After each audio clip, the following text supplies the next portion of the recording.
لیکن آج دل کے پھپھولے جل اٹھے سینے کے داغ سے، اپنے ہی گھر کو آگ لگی گھر کے چراغ سے، اور کیا لطف ہے جو غیر پردہ کھولے، دلیل وہ ہے جو سر چڑھ کر بولے۔ بسم اللہ الرحمن الرحیم۔ السلام علیکم۔ کیا لطف ہے جو غیر پردہ کھولے، دلیل وہی جو سر چڑھ کے بولے۔ جھوٹوں پر اللہ تعالیٰ کی لعنت۔ و ناظرین، آج کل کچھ مولوی مشہور ہونے کے چکر میں انجینئر محمد علی مرزا صاحب پر سفید جھوٹ باندھ کر لعنت کے مستحق ہو رہے ہیں، جن میں مفتی مشاہد حسین، مفتی سمر عباس اور مفتی راشد رضوی سر فہرست ہیں۔ ناظرین، جیسا کہ آپ جانتے ہیں کہ انجینئر صاحب کا کبھی بھی یہ موقف نہیں تھا کہ بریلوی قبروں کو پوجتے ہیں یا قبروں کو سجدہ کرتے ہیں، مگر دکھ تو اس بات کا ہے کہ ان نام نہاد مفتیوں کو شرم نہیں آتی جو موقف انجینئر صاحب کا ہے ہی نہیں، اس کی آڑ میں آ کر یہ لوگوں سے جھوٹ بولتے ہیں اور عوام الناس میں نفرت پھیلا رہے ہیں، اور اپنا لقمہ انجینئر صاحب کے منہ میں ڈال کر بڑی دلیری سے اس کا جواب دیتے ہیں۔ ناظرین، ان لوگوں کی مکاریاں تو بہت زیادہ ہے، لیکن آج ان میں سے صرف ایک پر روشنی ڈالیں گے۔ جھوٹے مفتی مشاہد حسین نے اپنی ریسنٹ ویڈیو میں انجینئر صاحب پر ایک سفید جھوٹ بولا اور کہا کہ انجینئر صاحب کا یہ موقف ہے کہ بریلوی لیٹے ہوئے بھگوان کو پوجتے ہیں اور ہندو کھڑے بھگوان کو پوجتے ہیں، اور ساتھ میں انجینئر محمد علی مرزا صاحب کی وہ ویڈیو چلائی جس میں انجینئر صاحب کہہ رہے تھے کہ بریلویوں کی یہ ہرگز تعلیمات نہیں ہے کہ قبروں کو سجدے کیے جائیں، مگر کچھ جاہل لوگ یہ سب کرتے ہیں، اور کہنے لگا انجینئر کی دعوت کا پہلے مرکز ہی یہ ہوا کرتا تھا کہ بریلوی قبر پرست ہیں، قبروں کی پوجا کرتے ہیں اور قبروں پر جا کر سجدے کرتے ہیں۔ انجینئر محمد علی مرزا کی تبلیغ جس چیز پر کھڑی تھی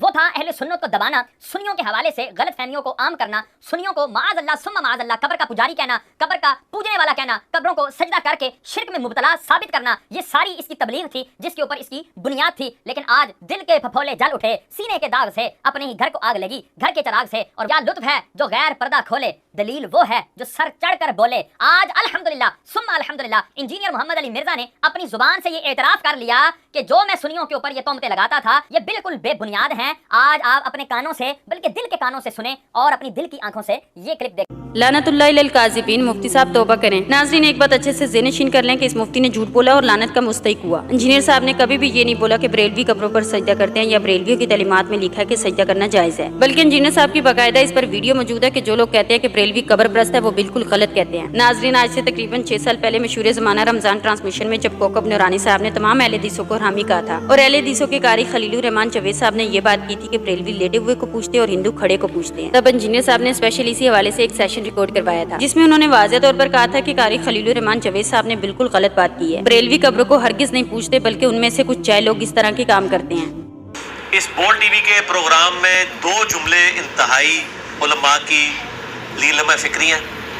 ایک جو اہل حدیث عالم تھے، کیا نام ہے ان کا، خلیل الرحمان جاوید صاحب نے جو بریلویوں کے بارے میں کہا کہ ہندو جو ہے وہ کھڑا کر کے پوجتے ہیں اور بریلوی لٹا کے پوجتے ہیں، یہ بالکل غلط جملہ بولا ہے۔ بریلوی پوجتے نہیں، اگر کچھ جو اس طرح کے کام کرتے ہیں تو یہ بالکل غلط ہے کہ ایک مکتب فکر کو آپ کیٹاگوریکلی اس طریقے سے کہیں۔ قبروں سے مانگنا غلط ہے، قبروں کو پوجتا ہے یا سجدہ کرنا چند جوہلا کرتے ہیں، ان کے علماء یا ان کی کتابیں تو اس کو آن نہیں کرتی ہیں، اور دعوت اسلامی والے میجارٹی ہیں، بتائیں کون سے قبر کو سجدہ کرتے ہیں جا کے،